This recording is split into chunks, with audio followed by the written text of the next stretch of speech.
Utah is sitting on a time bomb made of dust. The fuse is not measured in years, but in inches of water. Right now, nearly 900 square miles of lakebed sediments laced with a century of industrial poison are exposed to the open air. Arsenic, mercury, antimony, lead. And when the wind blows, they travel. The destination? A metropolitan area of 1.2 million people directly downwind.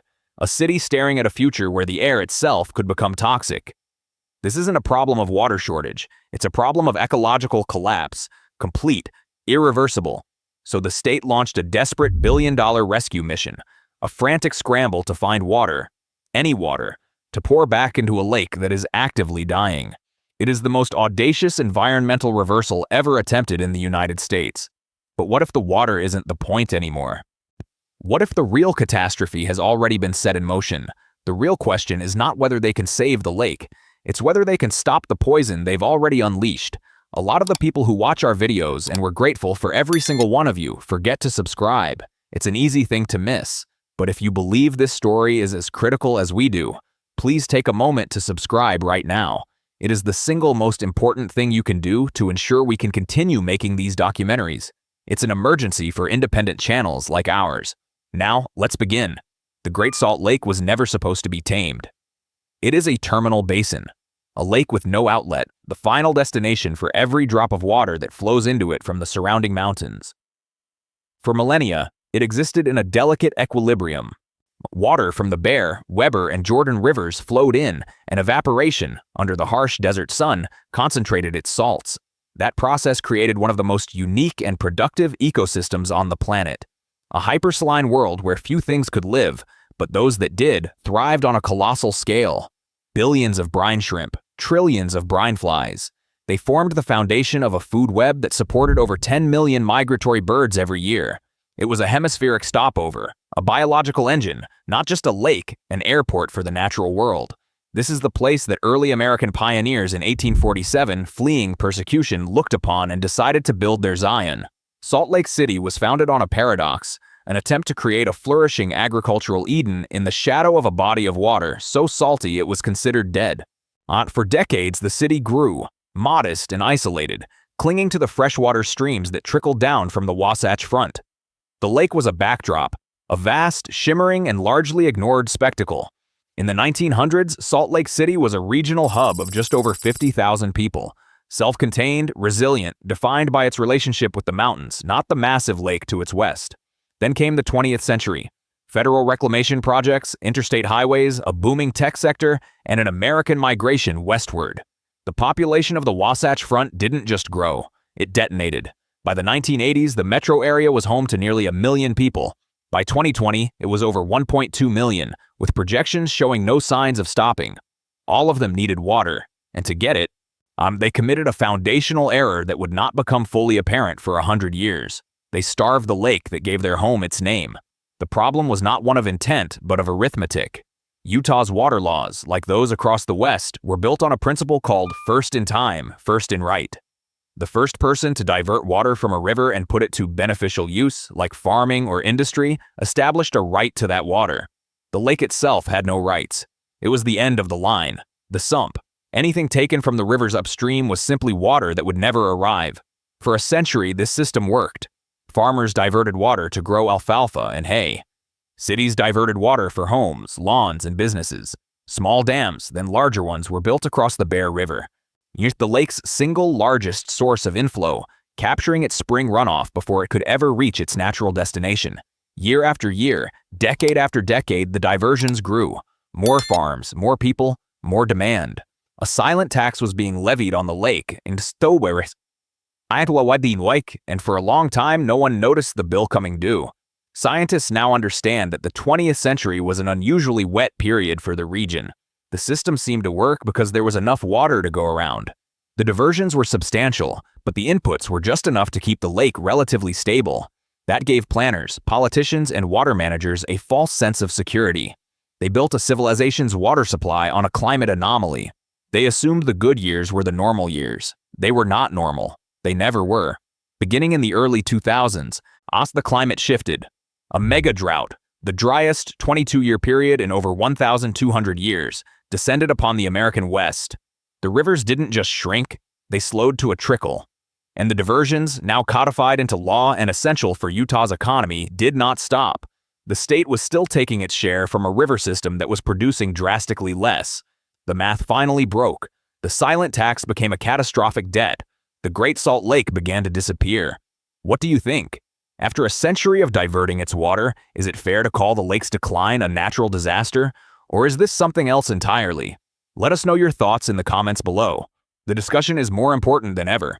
The lake level is measured in feet above sea level. For most of its recorded history, it hovered around 4,200 feet, a healthy, sprawling body of water. By the fall of 2022, it had dropped to an all-time low of 4,188.5 feet. On a map, that number is abstract. On the ground, it is apocalyptic.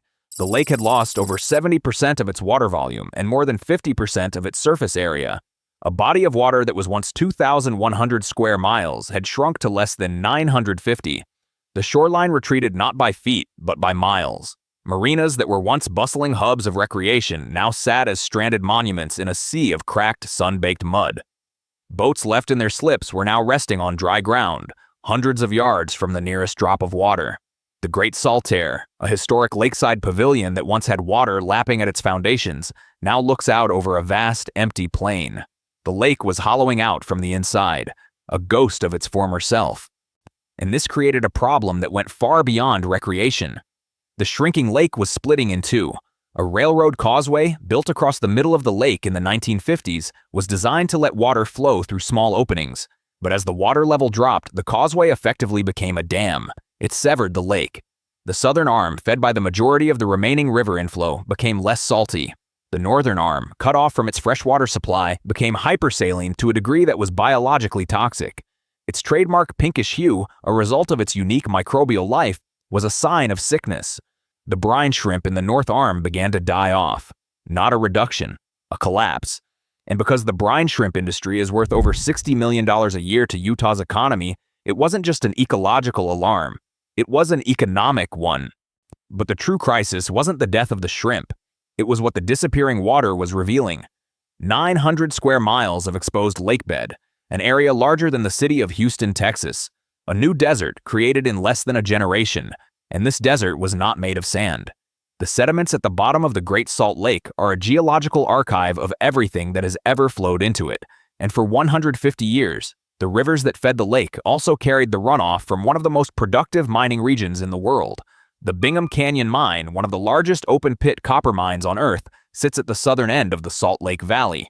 Its operations, along with dozens of other historic mines, have leached heavy metals into the groundwater and rivers for generations. Arsenic, copper, lead, antimony, selenium.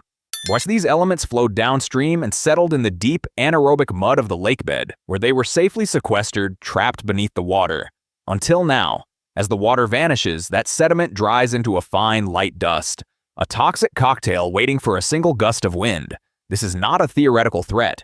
It is a certainty. Scientists from the University of Utah have tested the exposed lakebed. They found elevated levels of arsenic in over 90% of their samples. Arsenic is a known human carcinogen. Chronic exposure, even at low levels, is linked to lung cancer, skin cancer, cardiovascular disease, and developmental problems in children. The phenomenon is known as aeolian dust transport. On a windy day, dust plumes from the exposed lakebed are already visible, rising like smoke signals on the horizon. The prevailing winds in the valley blow from west to east, directly from the largest dust source toward the largest population center.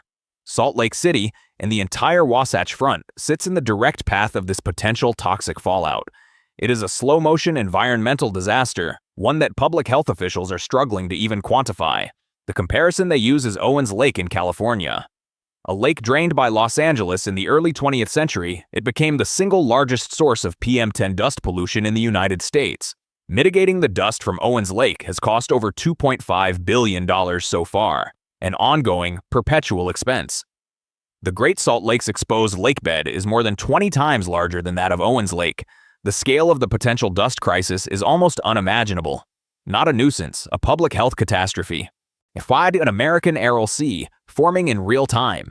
If you are finding this information valuable, if you think this is a story that needs to be told, please take a second to hit the like button. And if you know someone who lives in the West or cares about our environment, consider sharing this video with them.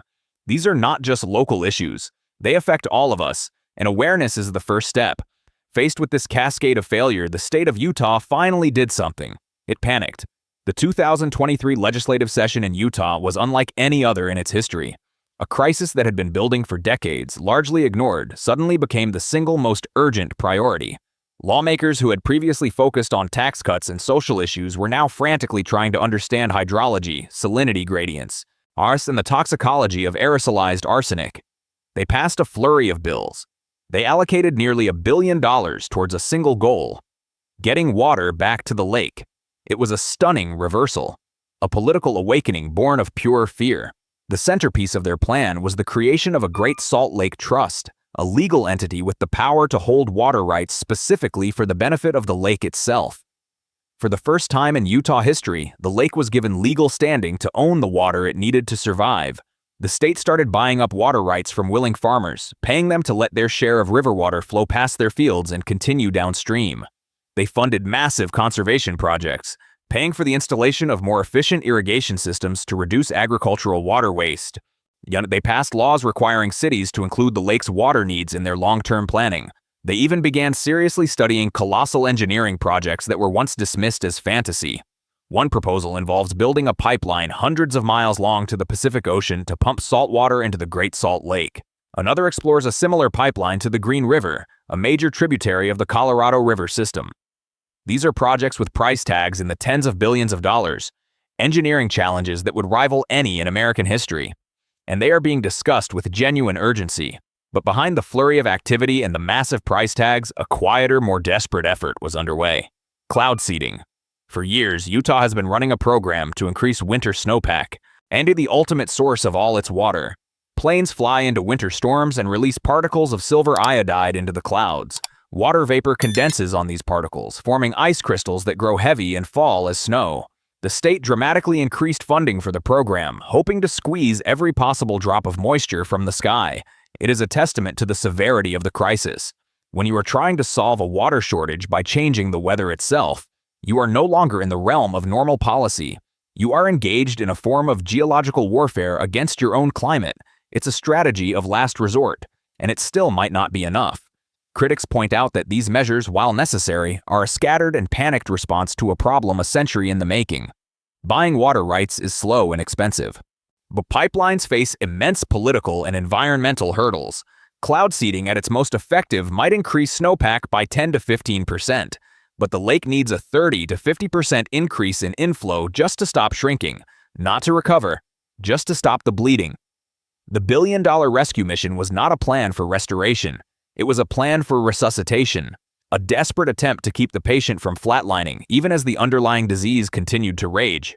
I know, I'm bringing it up again, and you might be thinking, here he goes again with the subscription thing. But here's the unvarnished truth. Our analytics show that the overwhelming majority of people watching right now are not subscribed. It takes 2 seconds, it's free, and it is the only way this channel survives and grows. If we've earned it, please click that button. Okay, promise, lecture over, for now. The uncomfortable truth that haunts every legislative session and every scientific report is that the problem may have moved beyond the point of a water solution. One good winter, even a series of good winters, cannot fix this. The record-breaking snowpack across the West in the winter of 2023 was a godsend. It raised the lake level by over 5 feet. A dramatic and welcome reversal. It pulled the lake back from the absolute brink. But it did not solve the problem. It bought time. That single extraordinary winter undid only a fraction of the losses from the previous 2 decades of drought. And climate models are unambiguous about the future. The American Southwest is on a trajectory to become hotter and drier. Droughts will be more frequent, more intense, and longer lasting. A good winter is a temporary reprieve, not a permanent reversal. The long-term trend line points relentlessly downward, and the ecosystem is far less resilient than the water levels. The brine shrimp population, which forms the base of the entire food chain, is exquisitely sensitive to salinity. As the lake shrinks, the salt concentration rises. When it passes a certain threshold, about 17% salinity, the algae that the shrimp feed on can no longer survive. The shrimp population then crashes.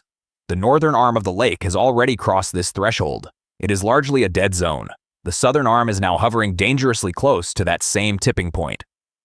If the brine shrimp crash, The 10 million migratory birds that depend on them have no other food source of that scale for thousands of miles. The eared grebes, the Wilson's phalaropes, the American avochets. Entire species populations could face collapse. It would be one of the largest avian die-offs in modern history. An ecological unraveling with hemispheric consequences. This is not a risk. It is a mathematical certainty if the lake continues to shrink. The toxicity problem operates on a completely different timeline. Even if, by some miracle of engineering and climate, the lake were to be refilled, the danger of the dust will not simply vanish. The exposed sediments, now dry and disturbed, will remain a potential source of dust for decades. Every time the wind blows over those vast mudflats, it will pick up legacy contaminants and carry them into the air. The only permanent solution to the dust is to put the water back, but the water is gone. It is a vicious feedback loop. The lack of water creates the dust, and the only solution to the dust is the water that is no longer there. The cost to mitigate this, to spray down or cover 900 square miles of toxic mud, could run into the trillions of dollars, a cost that would bankrupt the state of Utah. It is a debt that can never be fully repaid. Las Vegas spent $1.4 billion to drill a hole to reach more water. Utah is facing an invoice 1,000 times larger to clean up the mess left behind by the water it already lost. The Great Salt Lake is not a Utah story, it is a warning, a postcard from the future of the American West. Every major city in this arid region, Phoenix, Los Angeles, Denver, Salt Lake City, was built on a water budget that is no longer solvent. They inherited an infrastructure and a legal framework from a wetter past, and they are now living in a drier future. For decades, the response has been to engineer our way out of the problem, drill deeper wells, build longer aqueducts, dam more rivers. The Great Salt Lake demonstrates the hard limits of that approach. The problem is not that engineering failed. The problem is that engineering cannot solve an ecological collapse. It cannot unpoison a lakebed. It cannot resurrect a food web. It cannot make water appear where it no longer falls from the sky. The decisions being made in Utah's state capital today are not about restoring a lake. They are about managing a decline. They are about triaging a disaster. Which part of the ecosystem can be saved? Which parts must be sacrificed? How much poison in the air is an acceptable price to pay for a thriving economy? These are the impossible questions that arise when an environment is pushed past its breaking point. The Great Salt Lake is not a cautionary tale, not anymore. It is a case study in consequences, a perfect, terrifying example of what happens when a society fundamentally misunderstands the environment it depends on for its own survival. The lake was not a resource to be managed. It was a living system, and we have dismantled it piece by piece. The brine shrimp are disappearing. The birds are searching for a home that no longer exists, and the wind is rising over a vast, toxic desert of our own creation. The engineering can't save them now. The only question left is what, if anything, can be salvaged from the wreckage.